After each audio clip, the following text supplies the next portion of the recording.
میں ہسپتال میں صفائی کا کام کرتا تھا۔ ایک دن ایک عورت تھوڑی دیر کا کہہ کر اپنا بچہ میرے پاس چھوڑ گئی، مگر پھر واپس نہ آئی۔ مجبوراً بچے کو گھر لایا تو کچھ ہی دن میں دولت کی ریل پیل ہونے لگی۔ میں بڑا خوش تھا، مگر بچے کی ٹوکری سے خط ملا، اسے پڑھتے ہی میرے قدموں تلے سے زمین نکل گئی۔ میں تھکا رہا ہسپتال سے واپس آیا تو میں نے دیکھا میری بیوی اس بچے کو لے کر ٹہل رہی ہے اور چپ کروانے کی کوشش کر رہی ہے۔ یہ دیکھ کر میں نے اسے کہا، تم اسے ٹوکری میں کیوں نہیں ڈال دیتی؟ جس ٹوکری میں ہمیں ملی تھی اس میں ڈالوں گی تو اسے نیند آ جائے گی۔ ہم چونکہ بے اولاد تھے اور میری بیوی کو اولاد پالنے کا کوئی تجربہ نہیں تھا، اس لیے وہ کب سے اسے گود میں اٹھا کر ٹہل رہی تھی، اسے مسلسل چپ کروا رہی تھی، لیکن وہ چپ کا نام ہی نہیں لے رہی تھی۔ میں نے اسے ہدایت کی تو اس نے مجھے بچی کو پکڑایا اور کہنے لگی، آپ اسے تھوڑی دیر پکڑیں، میں اس کی ٹوکری ڈھونڈ کر آتی ہوں۔ میں نے شاید اسٹور روم میں رکھوا دی تھی، اس لیے اب ڈھونڈ کر پہلے جھاڑوں گی اور اس کے بعد اسے ڈالوں گی۔ اسٹور روم میں تو آپ کو پتہ ہے چوہے ہر وقت موجود ہوتے ہیں، گندگی کی ہوگی، اس لیے پہلے مجھے ٹوکری کو صاف کرنا پڑے گا۔ میں نے بچی کو اپنی گود میں لے لیا اور اسے بیٹھ کر پیار کرنے لگا، اس کے ساتھ کھیلنے لگا تو وہ ذرا دیر میں ہی چپ ہو گئی اور میری طرف دیکھ کر مسکرانے لگی۔ وہ مجھے پہچاننے لگی۔ چند لمحے بعد ہی میری بیوی واپس آئی اور وہیں بیٹھ کر ٹوکری صاف کرنے لگی۔ اس پر جمی گرد صاف کر کے اس نے ٹوکری جیسی میرے حوالے کی تو ایک لمحے کے لیے مجھے ایسا لگا کہ ٹوکری میں سے کچھ گرا ہے۔ یہ ٹوکری ویسی ٹوکری تھی جس میں اکثر بچے جھولا جھولتے ہیں اور مزے سے سوئے رہتے ہیں۔ میں نے بچی کو ٹوکری میں ڈال دیا اور نیچے جھک کر دیکھا کہ آخر ٹوکری سے کیا نکل کر گرا ہے، تو میرے پیروں تلے سے زمین نکل گئی۔ وہ ایک خط تھا۔ میں نے کانپتے ہاتھوں کے ساتھ اس خط کو اٹھایا اور اس سے پہلے کہ میں اسے کھولتا میری بیوی نے ایک بار پھر سے مجھے کسی کام کے لیے آواز دے ڈالی۔ میں نے وہ خط اپنی جیب میں ڈالا اور اسے جواب دینے کے لیے کچن میں آ گیا۔ اس نے میری طرف دیکھ کر کہا، بچے کا دودھ ختم ہو گیا ہے، میں نے آپ کو کل بھی کہا تھا، پیسے تو ہے نا آپ کے پاس؟ ہم نے ایک ذمہ داری تو لے لی ہے، لیکن اس کے دودھ کے پیسے ہمارے پاس موجود نہیں ہوتے۔ میں نے اس کی بات سنی تو مسکرا دیا، کہنے لگا، تمہارے کہنے سے پہلے ہی میں اس کا دودھ لے آیا ہوں، تم جلدی سے اسے دودھ بنا کر دو۔ میری بیوی نے یہ دیکھا تو مسکرا دی، پھر مجھ سے کہا، آپ کے پاس پیسے کہاں سے آئے؟ تنخواہ تو ابھی کافی دیر ہے اور باقی پیسے تو گھر میں ہی خرچ ہو گئے ہیں۔ اس کا سوال بجا تھا۔ میں نے اسے کہا، میں اس سوال کا جواب تمہیں تھوڑی دیر بعد دیتا ہوں، ابھی فی الحال تم ایک کام کرو، اسے دودھ بنا کر دو، میں کچھ دیر آرام کی غرض سے اپنے کمرے میں جاؤں گا۔ میں نے اسے کہا تو اس نے سر ہلا کر میری بات کی تائید کی اور دودھ بنانے میں مصروف ہو گئی۔ اسے مصروف دیکھ کر میں اپنے کمرے میں آ گیا اور آہستگی سے وہ خط اپنی جیب سے نکال کر یہ سوچنے لگا کہ آیا اسے پڑھا جائے یا نہیں، کیونکہ میرا دل ایک دم سے ٹھہر سا گیا تھا اور شش و پنج میں مبتلا ہو گیا تھا میں کہ مجھے اسے پڑھنا چاہیے یا نہیں پڑھنا چاہیے۔ مجھے یہ خیال آنے لگا کہ اگر میں نے اسے پڑھا اور اس میں کوئی ایسی بات لکھی تو میں پریشان ہو جاؤں گا۔ ابھی تو میری زندگی میں سکون آنا شروع ہوا ہے، اگر میں پھر سے بے سکون ہو جاؤں گا تو پھر کیا ہوگا؟ نہ جانے کیوں میں نے کانپتے ہاتھوں کے ساتھ بلا کر دل و دماغ کی جنگ کے باوجود وہ کاغذ کھول دیا اور جیسے جیسے میرے اس کاغذ پر لکھی تحریر پر نظر پڑتی گئی، میں حیرانی کا سمندر میں غوطہ زن ہو گیا۔ میں کافی دیر تک وہ کاغذ اپنے ہاتھ میں لے کر بیٹھا رہا اور یہ سوچتا رہا کہ یہ کیا ہو رہا ہے۔ میری آنکھوں سے آنسو بہنے لگے۔ میں سوچ بھی نہیں سکتا تھا کہ اس کاغذ میں اس طرح بھی لکھا ہو سکتا ہے۔ میرے دل و دماغ میں ایک بار پھر سے شدید جنگ چھڑ گئی اور میں وہیں بیٹھا رہ گیا۔ آنکھوں سے آنسو نکلنے لگے اور یہ سوچنے لگا کہ اب مجھے کیا کرنا چاہیے۔ اس کاغذ میں انتہائی دردناک حقیقت لکھی ہوئی تھی جس نے میرے دل کو حقیقت میں دہلا دیا تھا اور میں وہیں بیٹھ کر روتے ہوئے اپنے ماضی میں روانہ ہو گیا۔ میرا نام سمیع اللہ ہے اور میں اپنے والدین کا سب سے چھوٹا بیٹا ہوں۔ مجھ سے بڑے 2 بھائی ہیں اور ایک بہن ہے اور اس کے بعد میں پیدا ہوا۔ میں انتہائی غیر ضروری تھا جو اس دنیا میں نہ جانے کیوں آ گیا۔ اس بات کا اندازہ مجھے والدین کا انتہائی تلخ رویوں کو سہنے کے بعد ہوا۔ بچپن سے ہی جب سے ہوش سنبھالا تو امی ابو کو ہمیشہ مجھ سے بڑے تینوں بھائیوں کو پیار محبت کرتے دیکھا تھا، اور میری طرف نظر کرم ان کی نہ ہوتی تو میں انتہائی دل برداشتہ ہو جاتا۔ انتہائی چھوٹی عمر تھے جب یہ سب کچھ دیکھا تو دل ہی دل میں طے کر لیا کہ جو لوگ مجھے محبت نہیں کرتے میں نے بھی مڑ کر ان کی کوئی بات نہیں ماننی اور نہ کبھی ان کے کہنے پر عمل کرنا ہے۔ یہ بات میں نے لکھ کر اپنے پلو سے باندھ لی تھی اور ہمیشہ اس پر عمل درآمد کرتا رہا۔ اس سے مجھے محبت تو کیا ہی ملتی، میرے والدین کی مجھ سے نفرت میں اضافہ ہوتا رہا، اور وہ ہر کسی کو جب بھی کوئی رشتہ دار گھر پر آتا تھا یا کسی راستے میں ملاقات ہوتی میں ان کے ساتھ ہوتا تو سبھی کو یہی کہتے کہ اس کے لیے دعا کرو، اس نے ہماری ناک میں دم کر کے رکھا ہوا ہے، ہمیں کہیں کا نہیں چھوڑا ہے، بہت ستاتا ہے ہمیں، اس کی ویسے بھی ضرورت نہیں تھی لیکن دنیا میں آ گیا تو چلو ایک کام تو ڈھنگ کا کرے کہ والدین کی بات مان لے۔ میں صرف 10 سے 12 سال کا تھا اور تب سے مجھے ایسی باتیں سننے کو ملی تھیں۔ یہ باتیں سن کر میں حد درجہ دل برداشتہ ہو جاتا اور بجائے اس کے کہ میں والدین کا کہنا مان کر ان کی نظروں میں اچھا بننے کی کوشش کرتا، میں اور زیادہ باغی ہو گیا۔ یہی وجہ تھی کہ میں نے زیادہ پڑھائی بھی نہیں کی تھی اور صرف 5ویں پاس کرنے کے بعد گھر میں بیٹھ گیا تھا۔ یہ کہہ دیا کہ مجھے مزید نہیں پڑھنا ہے، مجھے کام پر لگا دیجئے، مجھے پیسہ کمانا ہے، کیونکہ میں نے شروع سے ہی دیکھا تھا کہ ان کی محبت کا مرکز صرف میرے بڑے 2 بھائی اور بہن ہی تھے، اور مجھے کسی صورت ان کی محبت نہیں ملنے والی تھی۔ اس لیے میں نے بھی خود سے عہد کر لیا کہ میں ان کی کسی بات پر عمل نہیں کروں گا اور وہی کروں گا جو میرے دل کو خوش کرتا ہے۔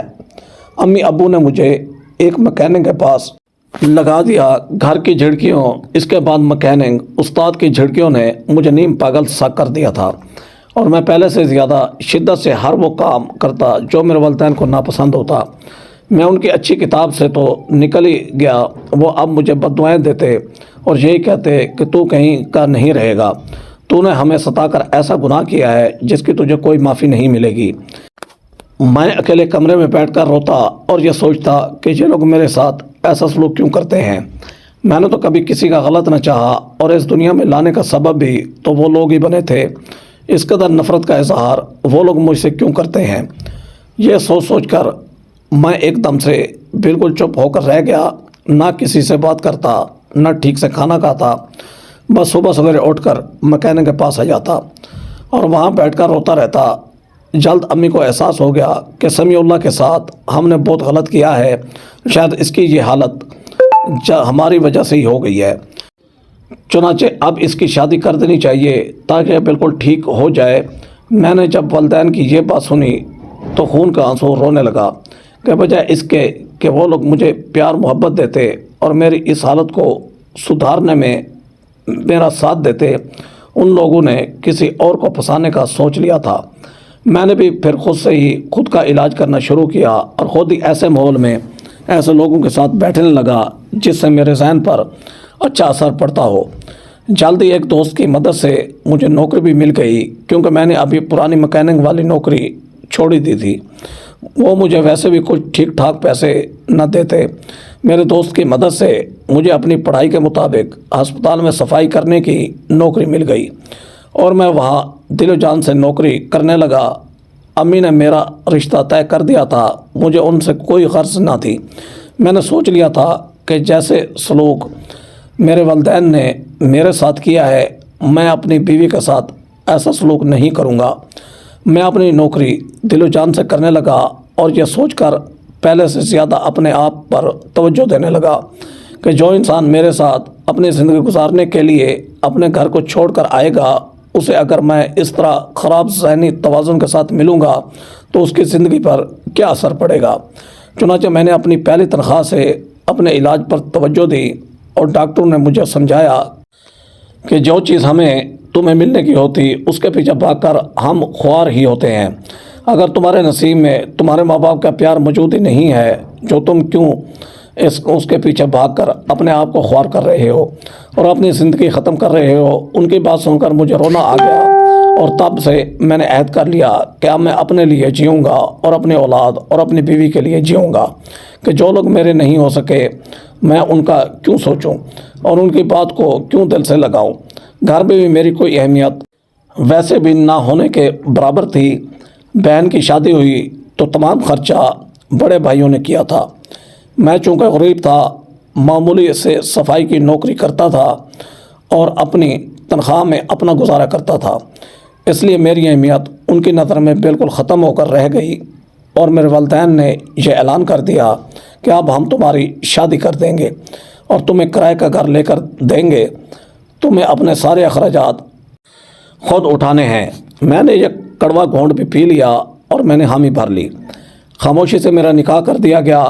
میں اپنی بیوی کو لے کر اپنے چھوٹے سے ایک کمرے کے گھر میں آ گیا، جس کا کرایہ 10,000 روپے تھا اور جسے میں نے ہی بھرنا تھا۔ میری کل تنخواہ 20,000 روپے تھی۔ مجھے کرایہ کے ساتھ ساتھ گیس، بجلی اور پھر گھر کا خرچہ بھی نکالنا تھا۔ میں نے اللہ سے دعا کی کہ یا اللہ، تیرے آتھرے لڑکی کو نکاح کر کے اپنے گھر میں لایا ہوں، تو ہی میرے رزق میں برکت دے۔ لیکن میری آزمائش ابھی باقی تھی۔ میری تنخواہ اتنی ہی رہی اور ہسپتال والوں نے بھی کام زیادہ لینا شروع کر دیا، تو میں دل برداشتہ ہو گیا۔ تب میری بیوی، جو کہ انتہائی نیک دل اور نیک سیرت ثابت ہوئی، مجھے کہنے لگی کہ انسان کی زندگی میں مشکلات آتی ہیں، لیکن اس کا مطلب یہ نہیں ہے کہ ہم ہاتھ پہ ہاتھ دھرے رکھ کر بیٹھ جائیں۔ میں نے اس کی بات مان لی اور میں نے جو سوچا ہوا تھا کہ نوکری چھوڑ دوں گا، دوبارہ سے وہی نوکری جاری رکھی۔ دن گزرنے لگے، تنخواہ میں 2,000 روپے کا اضافہ ہوا تو یہ اضافہ مجھے غنیمت لگا۔ آہستہ آہستہ ہمارے حالات بہتر ہونے لگے۔ میں پہلے سے زیادہ محنت کرنے لگا، لیکن ابھی بھی مجھے بہت زیادہ محنت کی ضرورت تھی، کیونکہ اپنے وسائل اور مہنگائی کے پیچھے بھاگ بھاگ کر میں کبھی کبھی بہت زیادہ تھک جاتا تھا۔ اسی اثنا میں مجھے بچے کی شدید خواہش پیدا ہوئی کہ میرے گھر کی ویرانی میں کسی بچے کی کلکاری گونجے، لیکن قدرت کو شاید یہاں بھی میری آزمائش مقصود تھی۔ شادی کو 2 سال کے عرصے کے باوجود بھی اولاد نہ ہوئی، تو میں نے اپنی خواہش اپنے دل میں دبا لی، کیونکہ اللہ تعالیٰ کو مجھ سے ایک ایسا کام لینا مقصود تھا جسے میں نے کبھی تصور بھی نہیں کیا تھا۔ ایک روز صبح سویرے میں ہسپتال پہنچ گیا کہ کوئی مینجنگ ٹیم آنے والی تھی اور پورے ہسپتال کا دورہ کرنے والی تھی۔ اتنی مجھ سمیت تمام صفائی والے لڑکوں کی دوڑ لگ گئی اور ہم نے بھاگ بھاگ کر ہسپتال کا کونا کونا چمکا دیا۔ تھک ہار کر میں بینچ پر بیٹھا ہی تھا کہ اس دوران میری نظر OPD میں ایک خاتون پر پڑی، جو انتہائی اضطراب کے انداز میں یہاں سے وہاں ٹہل رہی تھی۔ مجھے اس کے اضطراب کو دیکھ کر ایسا لگا کہ جیسے اس کا بچہ شدید بیمار ہے، اس لیے وہ بار بار ڈاکٹر کے کمرے کے پاس جا کر اپنی باری آنے کا انتظار کرنے لگی۔ مجھ سے اس کا یہ اضطراب دیکھا نہ گیا۔ میں نے آگے بڑھ کر اس سے پوچھ لیا کہ کیا ہوا ہے، آپ کا بچہ زیادہ بیمار ہے تو میں ڈاکٹر سے بات کر لیتا ہوں، وہ میری بات مان لیں گے۔ ویسے بھی یہاں ڈاکٹر اچھے تھے، انسانیت سے بھرپور ان کے دل تھے، اس لیے میں نے سوچا کہ شاید میں اس کی مدد کر سکوں۔ اس عورت نے چند لمحے مجھے دیکھا تو مجھے ایسا لگا کہ جیسے اس کی کوئی چوری پکڑی گئی ہو۔ اس نے مجھے منع کر دیا، کہنے لگی نہیں، بچے کی حالت ٹھیک ہے، میں اپنی باری پاری جاؤں گی۔ اس کی بات سن کر میں دوبارہ وہیں آ کر بیٹھ گیا، لیکن اب میں نے اس عورت کو اپنی نظروں کے حصار میں رکھا۔ نہ جانے کیوں مجھے ایسا لگا جیسے وہ جھوٹ بول رہی ہے اور بچی ویسے ہی بیمار ہے۔ بچی مسلسل رو رہی تھی، چپ ہونے کا نام ہی نہیں لے رہی تھی، اور اسی بات نے مجھے شک میں ڈالا۔ اچانک وہ میری طرف بڑھی اور اس نے مجھے دیکھ کر بچہ میری گود میں تھما دیا، کہنے لگی آپ اسے ذرا دیر پکڑیں، مجھے ایک ضروری کال کرنی ہے۔ یہاں اسپتال میں سگنل نہیں آ رہے ہیں، اس لیے مجھے باہر جانا پڑے گا۔ اب مجھے بھروسہ مند لگتے ہیں، اس لیے اپنی بچی آپ کے حوالے کر رہی ہوں، بس تھوڑی دیر اسے پکڑ لیں، یہ سنبھل جائے، میں ذرا اس کے ابو سے بات کر لوں۔ یہ کہتی تیزی سے اس نے بچی میری گود میں ڈالی اور باہر نکل گئی۔ میں وہاں بیٹھ کر اس کا انتظار کرنے لگا کہ کب وہ وہاں آئے اور اپنی بچی لے لے تو میں دوبارہ سے اپنے کام پر لگتا ہوں، لیکن 15 منٹ گزر گئے، یہاں تک کہ آدھے گھنٹے کے بعد 1 گھنٹہ ہو گیا، وہ عورت نہ آئی۔ اب میں صحیح معنوں میں پریشان ہو گیا، میرے کام کا بھی حرج ہونے لگا، بچے بھی مسلسل رو رہی تھی، میں نے اس عورت کی تلاش میں OPD سے باہر قدم بڑھائے اور پورا ہاسپٹل چھان مارا، لیکن وہ عورت مجھے کہیں نہیں دکھائی دی۔ آخر کار تنگ آ کر چوکیدار کے پاس گیا تو اس نے مجھے بتایا کہ جس حلیہ کی عورت تم بتا رہے ہو وہ تو کب کی گیٹ سے نکل کر باہر جا چکی ہے اور دوبارہ گیٹ میں اندر آئی ہی نہیں ہے۔ یہ سن کر میرے پیروں تلے سے زمین نکل گئی۔ میں وہیں کھڑا یہ سوچتا رہا کہ اب مجھے کیا کرنا چاہیے۔ میری حالت بری ہو گئی۔ بچی رو رو کر چپ ہو کر اب سو چکی تھی۔ اس کی طرف نظر پڑتے ہی میرا دل ایک دم سے بدل گیا اور میں نے سوچ لیا کہ ہو نہ ہو یہ اللہ کی مدد ہی ہے۔ اس عورت نے مجھے بچی کو دیکھ کر بھی پکڑائی ہوگی، کیا پتہ یہ اللہ کی مدد ہو جو مجھ بے اولاد پر رحم کر رہا ہو، اور میں اگر اس بچے کو ٹکرا دوں گا تو پھر بہت بڑا ناشکرہ تصور کیا جاؤں گا۔ چنانچہ میں نے اسی وقت ٹھان لی اور اس بچی کو لے کر گھر آ گیا۔ گھر آتی میں نے بیوی کو ساری صورتحال بتائی تو وہ عجیب سی نگاہوں سے مجھے دیکھنے لگی۔ میں اس کی نگاہوں کا مطلب سمجھ گیا تھا۔ اسے بتانے لگا کہ تم جو کچھ سمجھ رہی ہو ویسا بالکل بھی کچھ نہیں ہے، تم ہی میری زندگی میں پہلی اور آخری عورت ہو۔ یہ بچی مجھے اسی عورت نے تھمائی ہے اور اب میں انتظار کروں گا، اگر وہ 2-3 دن تک ہاسپٹل میں نہیں آئے گی تو ہم اسے اپنا بچہ مان کر پالیں گے پوسیں گے۔ تم اس بات کے لیے راضی ہو؟ اس نے میری بات سنی تو رونے لگی، کہنے لگی میں بالکل امید چھوڑ چکی تھی، اب یہ ہماری زندگی میں آ گئی ہے، مجھے لگتا ہے کہ جیسے میں مکمل ہو گئی ہوں۔ اس نے اسی وقت بچی کو ٹوکری سے نکالا جو وہ عورت مجھے تھما کر گئی تھی اور فوراً اسے نہلا کر صاف ستھرا کر دیا۔ اس کے بعد اس کے لیے دودھ تلاش کرنے لگی۔ میں نے جب دیکھا کہ وہ اسے بھینس کا دودھ پلانے لگی ہے تو میں نے کہا اتنی چھوٹی بچی کو فارمولا ملک دیتے ہیں، میرے پاس کچھ رقم موجود ہے، اس سے دودھ لے کر آتا ہوں، یہ تو اسے مت دینا، اگر بچے کو کچھ ہو گیا تو میں اپنے آپ کو کبھی معاف نہیں کر سکوں گا۔ یہ کہتے ہی میں نے اپنی جیب میں ہاتھ ڈالا تو اس وقت میرے پاس 1500 روپے تھے۔ 500 کا چھوٹا ڈبہ لیا اور گھر آ گیا۔ 2-3 دن یوں ہی گزر گئے۔ بچی اب پہلے سے سنبھل چکی تھی، روتی نہ تھی، بلکہ اسے یوں لگ رہا تھا کہ جیسے وہ اپنوں کے پاس ہی آ گئی ہے۔ اسے ممتا کی گرمی چاہیے تھی جو میری بیوی اسے دے رہی تھی، اس وجہ سے وہ چپ رہتی اور بالکل بھی نہ روتی۔ اب بچے کے گود لیتے ہی حیرت انگیز طور پر میں نے اپنی زندگی میں کچھ تبدیلیاں محسوس کی۔ وہ تبدیلیاں مالی فراوانی کے حوالے سے تھیں۔ اس بچی کو گود لینے کے 3 دن بعد ہی مجھے میرے باس نے آفس میں بلایا اور کہنے لگے آپ کافی عرصے سے ہمارے ہسپتال میں کام کر رہے ہیں، چنانچہ ہم نے سوچا ہے کہ آپ کی تنخواہ میں اضافہ کیا جائے۔ ہم نے تمام صفائی والوں کی صفائی پر غور کیا ہے، آپ سب سے زیادہ محنت سے کام کرتے ہیں، اس لیے ہم نے سوچا ہے کہ ہم آپ کی تنخواہ بڑھا رہے ہیں اور آپ کی تنخواہ جو 22,000 روپے تھی آپ بڑھ کر 26,000 روپے کر دی گئی ہے۔ یہ سنتے ہی میرے پیروں تلے سے زمین نکل گئی اور میری آنکھوں سے خوشی کے آنسو نکلنے لگے۔ میں نے کبھی سوچا نہ تھا کہ وہ بچی میرے لیے اس قدر خوش قسمت ثابت ہوگی اور میں اپنی قسمت پر ناز کرنے لگوں گا۔ گھر آ کر سب سے پہلے اپنی بیوی کو یہ خبر سنائی تو وہ بھی خوشی سے جھوم اٹھی، کہنے لگی اللہ تعالیٰ نے اس بچے کے ذریعے سے ہماری مدد کی ہے، مجھے لگتا ہے کہ یہ ہمارے حالات بدلنے میں بہت بڑا سازگار ثابت ہوگی۔ یہ خوش نصیب ہے، نہ جانے کون بد نصیب تھا جس نے اسے آپ کے پاس چھوڑ دیا اور اپنے اولاد کو جو رسوا کر دیا۔ میری بیوی اس کے بارے میں سوچ کر اداس بھی ہو جاتی، تب مجھے اسے تسلی دیتا کہ اب وہ ہمارے پاس ہے اور اللہ تعالیٰ نے اسے بہترین جگہ بھیجنا تھا، ہمارا گھر اس کے لیے بہترین ہے، اور دیکھو اس کے آتے ہی اس کا رزق بھی ہمارے پاس آنے لگا ہے، جس کا صاف اور سادہ مطلب یہی ہے کہ اب یہ ہماری اولاد بن گئی ہے اور ہم اسے اپنا بنا کر پالیں گے۔ میرے گھر والوں کو بھی اس بات کا علم ہوا تو انہوں نے مجھے سختی سے منع کیا اور کہنے لگے اپنے پاؤں پر کلہاڑی مت مارو، لیکن مجھے ان کی سوچ پر افسوس ہوا کہ کس قدر سنگ دل انسان ہے یہ لوگ، اگر میں اسے اپنے نام نہ دوں تو اور کیا کروں، اسے زمانے کی حوالے کر دوں اور جو نہ جانے اس کا کیا حل کرے۔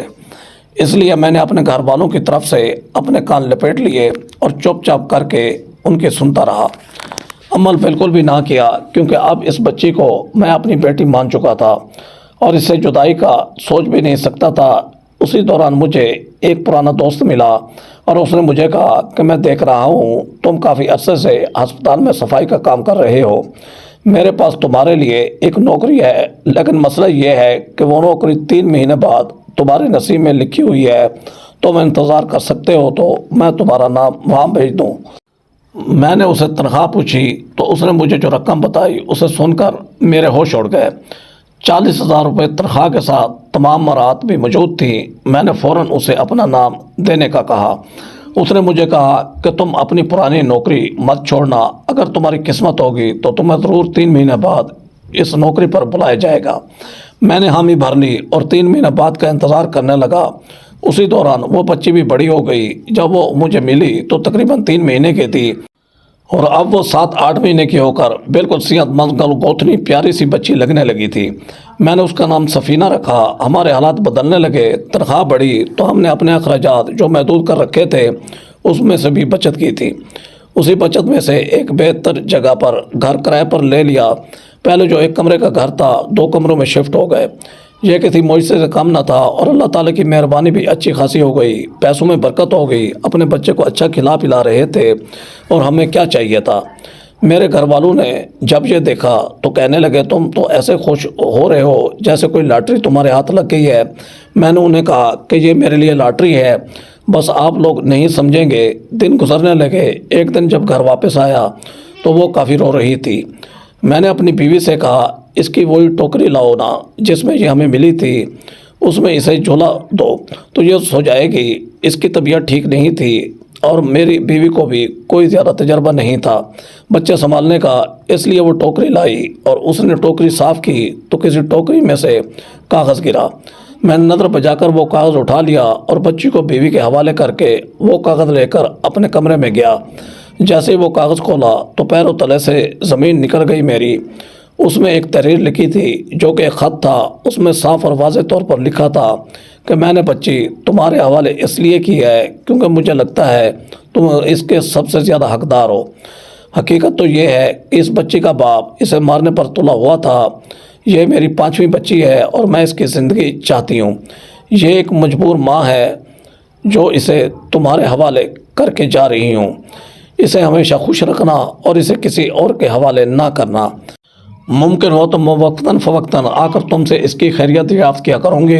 تم مجھے نیک اور بھلے مانس لگتے ہو کیونکہ میں تمہیں کافی عرصے سے یہاں ہاسپٹل میں کام کرتے دیکھ رہی ہوں اور یہاں موجود ماسیوں سے پتہ چلا تھا کہ تم بے اولاد ہو۔ بس جب اللہ نے مجھے بیٹے کی بجائے بیٹی عطا کی تو میں نے اسے تمہیں تھما دیا کہ تم اسی کے حقدار ہو سکے تو مجھے معاف کر دینا اور اس کا خود سے زیادہ خیال رکھنا۔ اس بچی کو مت بتانا کہ تم نے اسے گود لیا ہے اور اس کا باپ اسے مارنا چاہتا تھا، بلکہ اسے ہمیشہ اپنا باپ بتانا تاکہ اس کے دل میں اپنے اصل ماں باپ کے لیے کوئی نفرت پیدا نہ ہو اور وہ بہترین ماحول میں پروان چڑھ سکے۔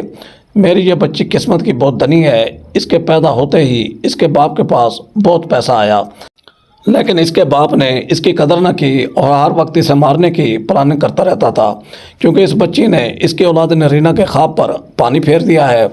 تم اسے اپنے پاس رکھو اور تم حیران رہ جاؤ گے کہ تمہاری مالی فراوانی میں کس قدر تبدیلی آئے گی۔ لیکن اس بچی کو قسمت کی دھنی سمجھ کر صرف محبت نہ دینا بلکہ دل سے محبت دے کر اسے اپنی اولاد سمجھنا۔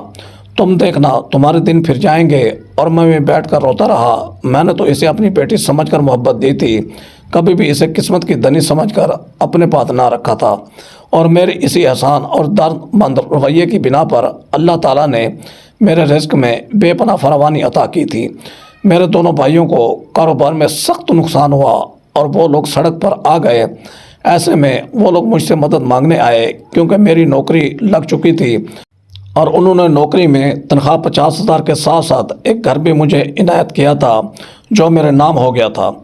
کام بھی بہت آسان تھا جو مجھ جیسا ان پڑھ بھی کر سکتا تھا۔